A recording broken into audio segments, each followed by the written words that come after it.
പിന്നെ ഒരു ഏജൻസിയായിട്ട് ബന്ധപ്പെട്ടു. വളരെ പെട്ടെന്ന് തന്നെ എനിക്കൊരു ഇൻ്റർവ്യൂവിന് ഫേസ് ടു ഫേസ് ഇൻ്റർവ്യൂ എറണാകുളത്ത് വെച്ച് നടന്നു.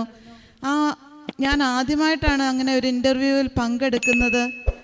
വളരെ വർഷങ്ങൾ 10-12 വർഷം ഞാൻ ഈ നാട്ടിൽ വർക്ക് ചെയ്തിട്ട് അങ്ങനെ ഒരു ഇൻ്റർവ്യൂവിന് ഞാൻ ആദ്യമായിട്ട് 3 പേരുണ്ടായിരുന്നു, ഫോറിനേഴ്സായിരുന്നു. അവരോട് സംസാരിക്കേണ്ടത് എങ്ങനെയൊന്നും നമ്മൾ സാധാരണക്കാർക്ക് എനിക്ക് അതിനുള്ള ഒരു കോൺഫിഡൻസോ ഒന്നുമില്ലായിരുന്നു. അച്ഛൻ തന്ന കാശുരൂപവും കയ്യിൽ പിടിച്ച് ഞാൻ ഇൻ്റർവ്യൂ അറ്റൻഡ് ചെയ്തു. എനിക്ക് ആ ഫസ്റ്റ് അറ്റംപ്റ്റിൽ തന്നെ ഇൻ്റർവ്യൂ പാസ്സാകാനും അന്ന് തന്നെ ഓഫർ ലെറ്റർ എൻ്റെ കിട്ടുവാനും മാതാവ് എനിക്ക് കൃപ തന്നു. എൻ്റെ ജീവിതത്തിൽ നടന്ന വലിയ അത്ഭുതങ്ങളിൽ ഒന്നാണ് അത്.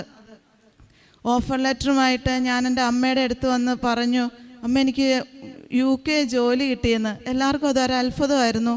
മാതാവിനോടുള്ള ഭക്തി കൊണ്ടാണ്, പ്രാർത്ഥന കൊണ്ടാണ് നിനക്ക് ജോലി കിട്ടിയത് എന്ന് അമ്മ പറഞ്ഞു. പിന്നെ പ്രോസസ്സിംഗ് ഒക്കെ പെട്ടെന്ന് നടന്നു. ഞാൻ വിസയ്ക്ക് വേണ്ടി കാത്തിരിക്കുകയാണ്. മാർച്ച് 30-ാം തീയതി എനിക്ക് പോകാൻ പറ്റുമെന്ന് ഏജൻസിക്കാർ പറഞ്ഞു. അതുപോലെ തന്നെ എൻ്റെ രണ്ടാമത്തെ ഒരു നിയോഗമായിരുന്നു. ജീവിതത്തിലെ പല കാരണങ്ങൾ കൊണ്ട്, പ്രശ്നങ്ങൾ കൊണ്ട് എൻ്റെ കല്യാണം നടന്നിട്ടില്ലായിരുന്നു. എനിക്കിപ്പോൾ 36 വയസ്സുണ്ട്. പല ആലോചനകൾ വന്നു, പലതും മുന്നോട്ടൊക്കെ പോയി, പക്ഷേ കല്യാണം നടന്നില്ലായിരുന്നു. ഞാനിവിടെ ഉടമ്പടി എടുത്തപ്പോഴും ഞാൻ മാതാവിനോട് പറഞ്ഞു, മാതാവിനെയും ദിവ്യകാരുണ്യീശോയെയും ഇഷ്ടമുള്ള, സ്നേഹമുള്ള ഒരാളെ എനിക്ക് ജീവിത പങ്കാളിയായിട്ട് തരണേന്ന്. ഞാനിവിടെ ഉടമ്പടി എടുത്ത് 2 മാസത്തിനുള്ളിൽ തന്നെ എൻ്റെ ഹസ്ബൻഡിൻ്റെ പേര് റെക്സിൻ എന്നാണ്. റെക്സിൻ്റെ ആലോചന വന്നു.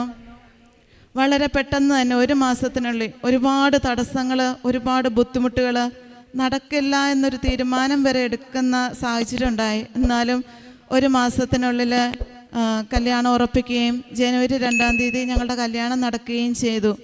അതും വളരെ അത്ഭുതകരമായ വലിയൊരു അനുഗ്രഹമായിട്ടാണ്, മാതാവ് എനിക്ക് തന്ന അനുഗ്രഹമായിട്ടാണ് ഞാൻ കരുതുന്നത്. അതോടെ തന്നെ എൻ്റെ ആധ്യാത്മിക ജീവിതത്തിലും ഉടമ്പടി എടുത്തതിലൂടെ എല്ലാ ദിവസവും പള്ളിയിൽ പോകുവാനും